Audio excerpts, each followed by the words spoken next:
I need to get a fucking business established so that I can start getting credit through the business.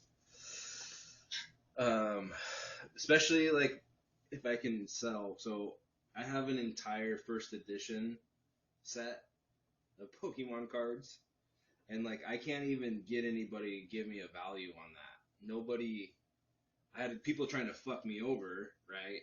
Like, oh, we'll give you 10 grand for it and all this shit. It's like, fuck you, dude. Like, you're not even fucking worth my time. I want to know what this fucking thing is actually worth, you know? And I realized, do you know about grading? Grading like cards? Grading cards, yeah.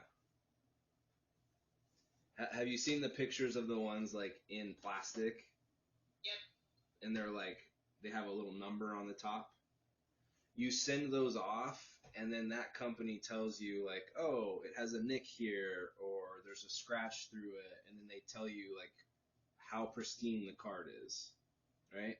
Even if you're like opening up a pack and you know, it's brand new, it may or may not be like that. People always want a Gem Mint 10, right? The Gem Mint 10 is what means the most out of anything. And so, even if it's brand new out of the pack, maybe that pack isn't, you know, got knocked around and you have a little nick on it.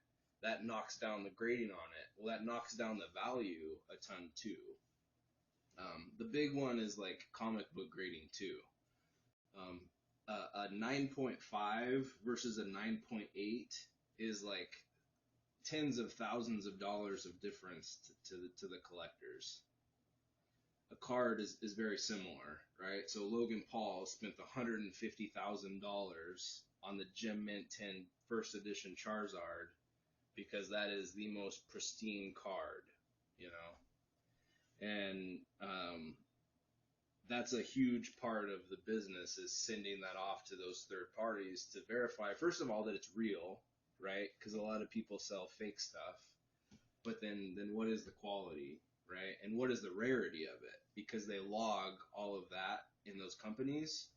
One of them is like called a PSA. One that's really popular that sports cards people use is Beckett. You send off your card to these people?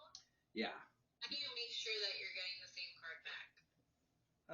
I mean, that's their reputation, right? That is their entire existence of a company, is to grade these cards as a third party to say, yes, it's real.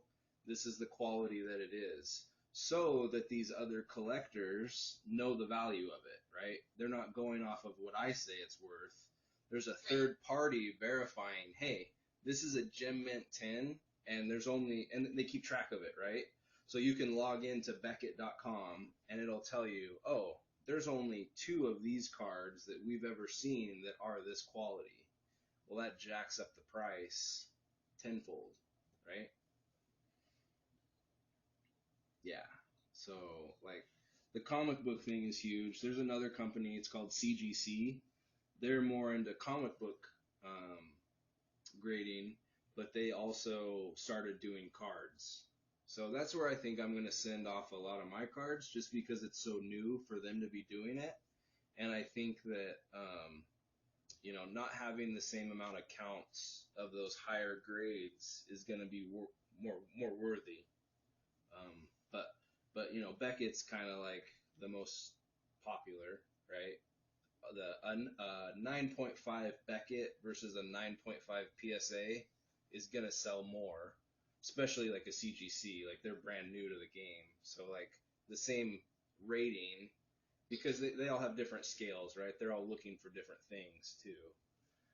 So Beckett's been in the game a long time, and they've been doing sports cards, which is already established as, you know, $100,000 deals all the time.